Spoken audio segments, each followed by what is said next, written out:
get up and dash 100 meters and I would eat up the competition. It's just non-existent. I kick my feet up. Thought I was passing till I got blasted. I pulled my seat up. Welcome to 3-Count Commentaries. Let's discuss Cody Rhodes as a free agent.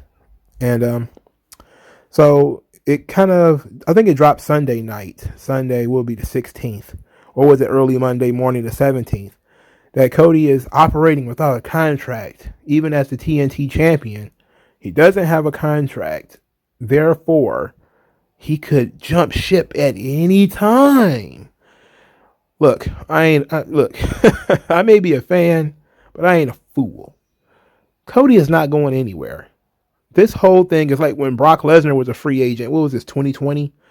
When the pandemic was happening, everybody's like, Brock's contract has expired. Could Brock be signed by AEW? You know, it's like, no. For starters, the almost at that time, Jericho had a lot of pull in the locker room. Probably not. Probably didn't want that Brock Lesnar thing happening. Okay. They could have afforded him because, Tony Khan has endless amounts of money.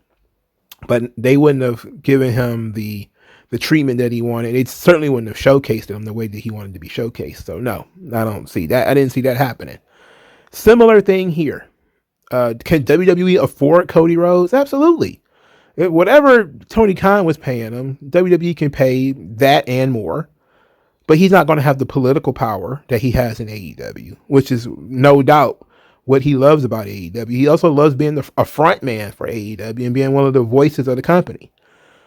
So I think that people who are being very silly in this, Cody could leave. It's like, Cody's not going anywhere. Where's he going to go? The only other place he can go is WWE. And he doesn't have any political power there. And no, I don't believe he has, nuclear heat either. Yes, Cody has made some comments about WWE. He's made some comments about Triple H. That would have, under normal contexts, get him a lot of heat and make him somebody that they wouldn't touch. But WWE is known as the place that does business. You can leave, go to TNA, Ring of Honor, or whatever, cut your little promo about how WWE sucks and you're doing something different, and this is the cutting edge of wrestling, and that's sports entertainment, that's bullshit, yada yada yada. And then when that money runs out, you can just, I'm back, y'all. Look at, I'm back like I never left. I'm back home. I came back home, y'all. Because that's what guys have been doing for 20 years. It's been 20 years of guys leaving, cutting the anti-WWE promo. The money runs out in TNA or Ring of Honor or the Independents, and then they turn around and come right back. I mean, so is it that Cody is unwanted in WWE? No, I think that if he seriously wanted to go back, they would take him. I don't think that anybody has anything negative against Cody. It would be a great opportunity for WWE too, because you would have this guy who went and got over on another company, and it'll be the biggest name that they could possibly pull from AEW, at least at this point in time. Because, next to him or Jericho, that would be the two biggest names they could pull from AEW at this point in time. Now, speaking of Cody and Jericho, they're both in the same boat. Now, Cody and Jericho, this is an interesting thing. When AEW started, they were the two biggest stars.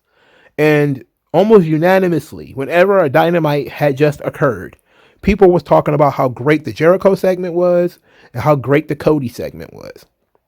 Over time, though that's kind of dwindled. And now people are talking about how Jericho sucks and how Cody sucks. And the crowd has turned completely on Cody.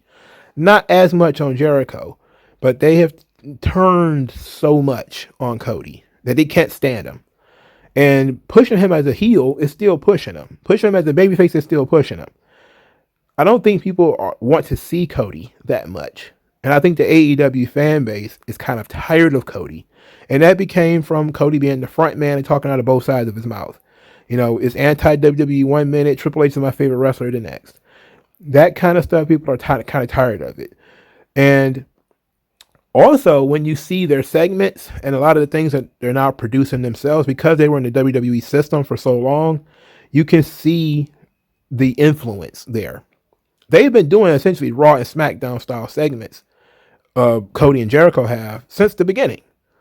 The difference is you see the strings a lot more now, and what I mean by that is think of puppets, you see the strings of the puppets a lot more now than you would have in WWE. When WWE does things right, like the pipe bomb segment or some of the other segments that they do, you don't see the strings that often. That's how wrestling is supposed to be. Yes, it's guys who agree to do things, agree to let some guy say this, and he's going to have an agreed upon reaction to that. But the thing is, it's supposed to be sort of seamless. When you have Jericho and Cody, especially in the last year or so, a lot of the things that they've done, you can see the strings. When Jericho fell off the top of the cage and you saw the obvious beanbag that he fell on. When Cody saved Rosario Dawson and he came out of the crowd instead of out of the production area. Like those little things, you just notice that, in WWE, they probably would have thought about that a little bit more.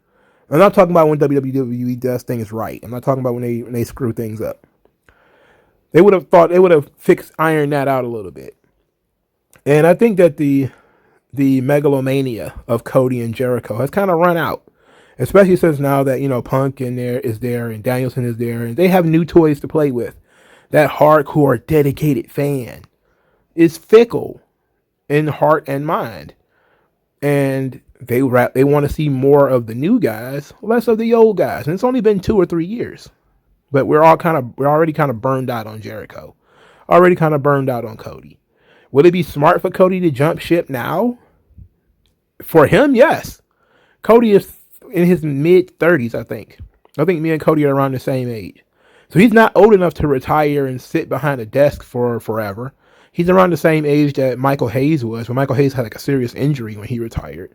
Cody still probably has another year or two in him before he can retire. He'd probably be about 38 then, about almost 40. Maybe he's about 38 now. I don't know. But he's not old enough to retire. He's still fairly high profile. He's somewhat mid-tier in the way of ingratiating himself to the mainstream. So there is something there, at least, when it comes to WWE. But at the same time, Cody is ingratiated into the Turner networks. He's doing all these Turner TV shows and stuff like this. I just don't see it. I don't see him jumping ship to go to Monday Night Raw. Even though Raw and Go Big Show and none of that stuff or SmackDown is going to have any kind of crossover, have any type of effect. I just don't see them doing that because it would look bad upon AEW. And that's before we even start talking about him having an executive position in AEW. He's working without a contract. It's like, come on. He's working without a contract. That's by choice. If that's the case, that's by choice. But I'm also very suspicious about this whole thing getting out. And now I think it's just an angle. And they've already announced that Cody's going to be on Dynamite. So it's like, oh yeah, free agent. He's going to be on Dynamite though. And he's still being announced as the TNT champion. Yeah, this is a character, it's a gimmick. The only way to even prove to me that Cody was a free agent is for him to do the unthinkable, and that is to sign that WWE contract, drop that TNT title, and show up on Raw. Not show up at the Royal Rumble, because the Royal Rumble is open challenge. Anybody can show up there. For him to show up on Monday Night Raw, say that he's there, and then never show up on Dynamite again, and until that contract will run out. But I don't believe he will. And I think that it's kind of silly that people are speculating that Cody's going to be in the Royal Rumble. I'm like, come on. Let's not get too ridiculous here. Would it be cool? I think it'd be cool for the moment until you realize, oh shit, now we got to deal with Cody's and his bullshit on Monday Night Raw or even worse on SmackDown. Ugh, I don't want Cody on SmackDown at all. But it's a fun thing to speculate about, I guess, which is why I'm making this video. But at the same time, I don't believe it's actually going to occur. I think it's all just an angle. But let me know what you guys think. Like, share, and subscribe. Hit more likes. Like. And I'll talk to you guys later.